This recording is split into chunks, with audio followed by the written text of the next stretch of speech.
சமையல் everyday viewers எல்லாருக்கும் வணக்கம். இன்றைக்கி நம்ம வீடியோவில் பட்டர்ஸ்காட்ச் ஐஸ்கிரீம் எப்படி செய்கிறதுன்னு பார்க்க போகிறோம். பொதுவாக ஐஸ்கிரீம் பண்ணுறதுக்கு கண்டென்ஸ் மில்க், விப்டு க்ரீம், அப்புறம் மில்க் பவுடர் இந்த மாதிரி யூஸ் பண்ணி தான் பண்ணுவாங்க. நம்ம இது எதுவுமே யூஸ் பண்ணாமல் மேரிகோல்டு பிஸ்கட் வச்சியே நல்ல ஈஸியான டேஸ்டியான ஐஸ்கிரீம் பண்ண போகிறோம். இதோட டேஸ்ட் ரொம்பவே அருமையாக இருந்தது. நீங்களும் ஒரு தடவை கண்டிப்பாக ட்ரை பண்ணி பாருங்கள். வாங்க எப்படி செய்கிறதுன்னு பார்த்துடலாம். ஃபஸ்ட்டு ஸ்டவ் ஆன் பண்ணி ஒரு பேன் வச்சுருக்கிறேன். இதில் 1 லிட்டர் அளவுக்கு பால் ஊற்றிக்கலாம். ஸ்டவ்வை ஹை ஃப்ளேமில் வச்சு பாலை நல்லா கொதிக்க விட்டுருங்க. பால் நல்லா கொதித்து இந்த மாதிரி மேலே எழும்பி வரும்போது சைடில் படிகிற அந்த ஆடை எல்லாத்தையுமே நல்லா உள்ளே எடுத்து விட்டு ஒரு 10 நிமிஷத்துக்கு நல்லா கொதிக்க விட்டுருங்க. 1 லிட்டர் அளவுக்கு நம்ம பால் சேர்த்துருந்தோம். இது வந்து அரை லிட்டர் ஆகிற அளவுக்கு நல்ல பாலை வந்து மீடியம் ஃப்ளேம், ஹை ஃப்ளேமில் மாற்றி வச்சு நல்லா கொதிக்க வச்சுக்கோங்க. இந்த மாதிரி நம்ம கொதிக்க வைக்கும்போது பால் நல்லா திக்காயிரும். நம்ம ஐஸ்கிரீமோட டேஸ்ட் வந்து ரொம்பவே சூப்பராக இருக்கும். பால் கொதிச்சுக்கிட்டு இருக்கிற டைமில் நம்ம வந்து பட்டர்ஸ்காட்ச் ரெடி பண்ணிக்கலாம். நம்ம பட்டர்ஸ்காட்ச் ரெடி பண்ணி இந்த மாதிரி ஒரு பிளேட்டில் தான் நம்ம ஊற்றி வைக்க போகிறோம். அதனால் நம்ம ரெடி பண்ண முன்னாடியே இந்த பிளேட்டில் கொஞ்சமாக நெய் தடவி வச்சிடலாம். கொஞ்சம் நெய்க்கு பதிலாக எண்ணெய் கூட தடவிக்கலாம். சுகரை வந்து கேராமல் பண்ணுறதுனால இந்த மாதிரி நெய் தடவின பிளேட்டில் ஊற்றினா தான் நமக்கு ஈஸியாக எடுக்கிறதுக்கு வரும். நல்லா நெய் தடவி வச்சாச்சு. அடுத்து நம்ம பட்டர்ஸ்காட்ச் ரெடி பண்ணிக்கலாம். பட்டர்ஸ்காட்ச் ரெடி பண்ணுறதுக்கு ஸ்டவ் ஆன் பண்ணி ஒரு பேன் வச்சுருக்கிறேன். இதில் 1/4 கப் அளவுக்கு சர்க்கரை சேர்த்துக்கலாம். தண்ணிலாம் எதுவுமே சேர்க்க வேண்டாம். அந்த சூட்லேயே சர்க்கரை நல்லா மெல்ட் ஆகிடும். ஸ்டவ்வை நான் ஹை ஃப்ளேமில் தான் வச்சுருக்கேன். பாருங்கள், சர்க்கரை அப்படியே மெல்ட் ஆக ஆரம்பிக்கி. நல்லா இதே மாதிரி நல்லா கலந்து கொடுத்துட்டே இருங்க. எல்லா பக்கமுமே நல்லா மெல்ட் ஆகிடும். பாருங்கள், சர்க்கரை நல்லா அப்படியே மெல்ட் ஆகி லைட் ப்ரௌன் கலருக்கு வர ஆரம்பிக்கி. நல்லா கலந்து கொடுத்துட்டே இருங்க. இந்த மாதிரி ஓரளவுக்கு தண்ணியானதும் ஸ்டவ்வை சிம்மில் வச்சுருங்க. இந்த சூட்லேயே நல்லா மெல்ட் ஆகிரும். பாருங்கள், சர்க்கரை நல்லா மெல்ட் ஆகிடுச்சு. நல்லா தேன் கலருக்கு ஆகிடுச்சு. இந்த டைமில் நம்ம வந்து பட்டர் சேர்த்துக்கலாம். ஒரு சின்ன பீஸ் நான் பட்டர் சேர்த்துருக்குறேன். நீங்கள் பட்டருக்கு பதிலாக நெய் கூட சேர்த்துக்கலாம். பட்டர் சேர்த்துட்டு நல்லா கலந்து விட்டுருங்க. ஸ்டவ்வை சிம்லேயே வச்சுக்கோங்க. பட்டர் சேர்த்துட்டு நல்லா கலந்து விட்டாச்சு. இப்போ நம்ம நட்ஸ் சேர்த்துக்கலாம். நான் வந்து 10 முந்திரி பருப்பை இந்த மாதிரி சின்னதாக கட் பண்ணி எடுத்து வச்சுருக்கிறேன். இதை சேர்த்துக்கலாம். இது கூட 2 டேபிள் ஸ்பூன் அளவுக்கு வேர்க்கடலையை தோல் உரிச்சிட்டு எடுத்து வச்சுருக்கிறேன். இதையும் நம்ம சேர்த்துக்கலாம். நட்ஸ் வந்து உங்கள் விருப்பம்தான். நீங்கள் இது கூட பாதாம், பிஸ்தா கூட சேர்த்துக்கலாம். நீங்கள் முந்திரி பருப்பு வேண்டாம் அப்படின்னு நினச்சிங்கன்னா வெறும் வேர்க்கடலை மட்டும் கூட நீங்கள் சேர்த்துக்கலாம். சேர்த்துட்டு இதை நல்லா கலந்து விட்டுருங்க. நட்ஸ் எல்லாத்தையும் சேர்த்துட்டு நல்லா கலந்தாச்சு. நல்லா டார்க்காக கோல்டன் ப்ரௌன் கலருக்கு ஆயிடுச்சு. நம்ம இந்த டைமில் நம்ம ஸ்டவ் ஆஃப் பண்ணிவிட்டு நெய் தடவி வச்சுருக்கிற பிளேட்டுக்கு இதை மாற்றி நம்ம ஆற வச்சிடலாம். நம்ம நெய் தடவி வச்சுருக்கிற பிளேட்டில் இதை சேர்த்துக்கலாம். நல்லா சூடாக இருக்கும்போதே சேர்த்துருங்க. ஆறிட்டுனா அப்படியே கடாயில் நல்லா ஒட்டிக்கும். ஒரு ஸ்பூன் வச்சு நல்லா இதை ஈவனாக ஸ்ப்ரெட் பண்ணி விட்டுருங்க. இது நல்லா ஆறட்டும். நல்லா ஆறிடுச்சு. நம்ம சில்வர் பிளேட்டில் ஊற்றிருக்கிறதுனால அடிப்பகுதியில் இந்த மாதிரி கையை வச்சு இப்படி அழுத்துங்க. அழகாக உடஞ்சி வந்துடும். நீங்கள் இந்த மாதிரி நெய் தடவின பிளேட்டில் ஊற்றுறதுக்கு பதிலாக ஒரு பட்டர் பேப்பர் போட்டு கூட நீங்கள் ஊற்றி வச்சுக்கலாம். பாருங்கள், இவ்வளோ அழகாக சூப்பராக உடஞ்சி வந்துருச்சுன்னு. பார்க்கும்போதே எவ்வளோ சூப்பராக இருக்குது பாருங்கள். நம்ம கையை வச்சு இந்த மாதிரி சின்னதாக உடச்சி எடுத்துக்கலாம். ஓரளவுக்கு இந்த மாதிரி சின்னதாக உடச்சாச்சு. நம்ம இதை கடலை மிட்டாய் மாதிரி சாப்பிட கூட கொடுக்கலாம். சூப்பராக இருக்குது. நம்ம கட் பண்ணி வச்சுருக்கிற எல்லா பீசஸையுமே இந்த மாதிரி ஒரு கண்ணாடி கவருக்கு மாற்றிக்கலாம். இதை வந்து நம்ம நல்லா பொடிச்சு எடுத்துக்க போகிறோம். மிக்சியில் போட்டால் ரொம்ப ஃபைன் பவுடர் ஆயிரும். இல்லைன்னா கொஞ்சம் கோர்ஸாக தான் இருக்கும். ஒன்றும் பாதியமாக கிடைக்காது. அதனால் நான் இதை ஒரு கவரில் போட்டு நல்லா தட்டி எடுத்துக்க போகிறேன். இந்த ஓரத்தை நல்லா இந்த மாதிரி மடித்து விட்டுட்டு நம்ம இதை நல்லா தட்டி எடுத்துக்கலாம். ஒரு சப்பாத்தி கட்டை மேலே வச்சு இந்த மாதிரி தட்டினாலே நல்லா அழகாக நொறுங்கி வந்துடும். பாருங்கள், ஒன்றும் பாதியமாக இந்த அளவுக்கு தட்டி எடுத்தாச்சு. இதை நம்ம ஒரு பவுலுக்கு மாற்றிக்கலாம். நம்மளோட கேராமல் பட்டர்ஸ்காட்ச் சூப்பராக ரெடி ஆயிடுச்சு. இதை நம்ம ஓரமாக வச்சிடலாம்.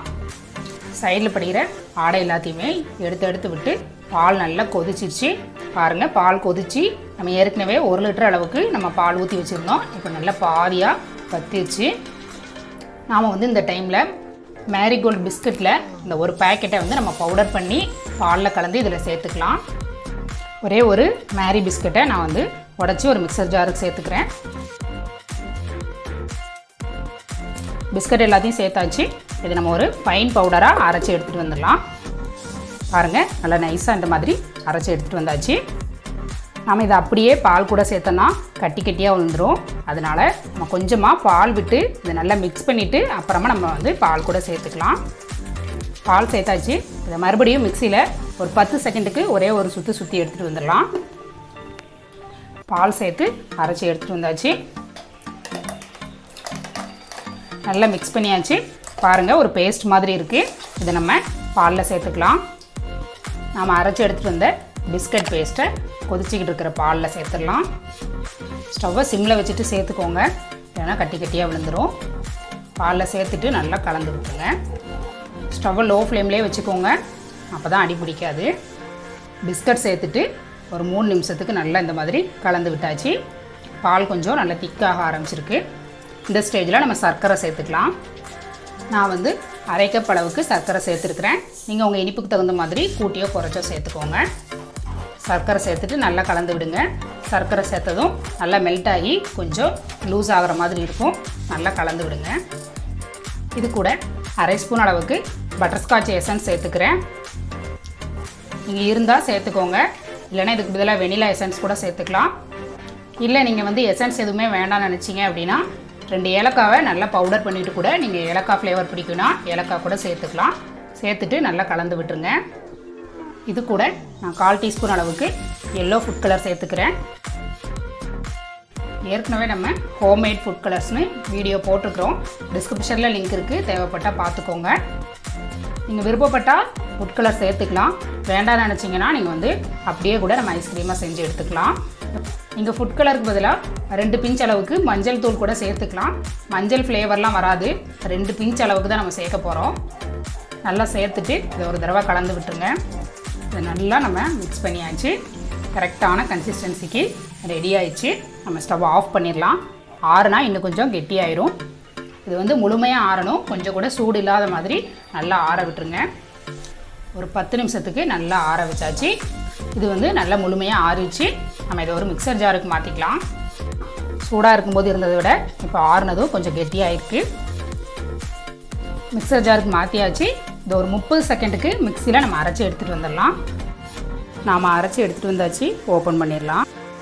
பாருங்கள், இந்த மாதிரி குட்டி குட்டி பபுள்ஸாக வந்திருந்தால் தான் நம்ம கரெக்டான பக்குவத்துக்கு அரைச்சி எடுத்துருக்குறோம்.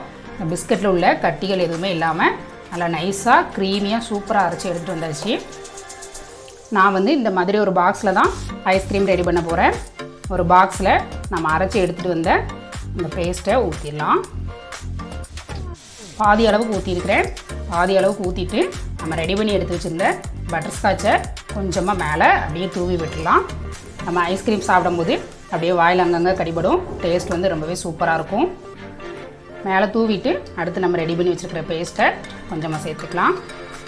எல்லாத்தையுமே நம்ம வந்து பாக்ஸில் சேர்த்தாச்சு.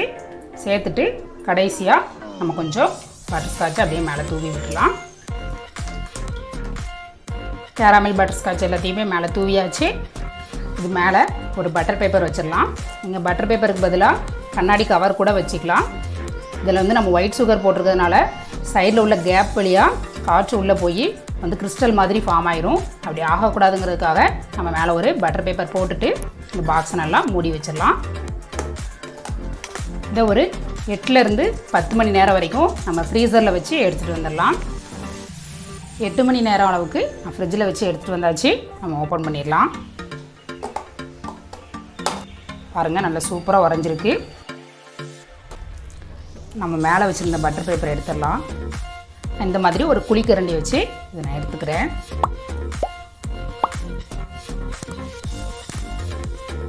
பாருங்கள், இவ்வளோ சூப்பராக இருக்குது.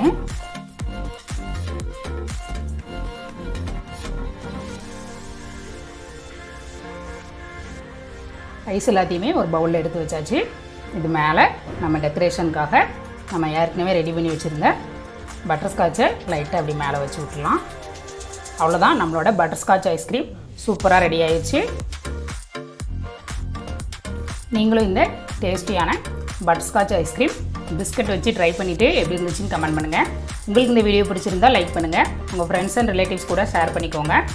சமையல் எவ்ரிடே சேனலை சப்ஸ்கிரைப் பண்ணாதவங்க சப்ஸ்கிரைப் பண்ணிக்கோங்க. தேங்க்யூ.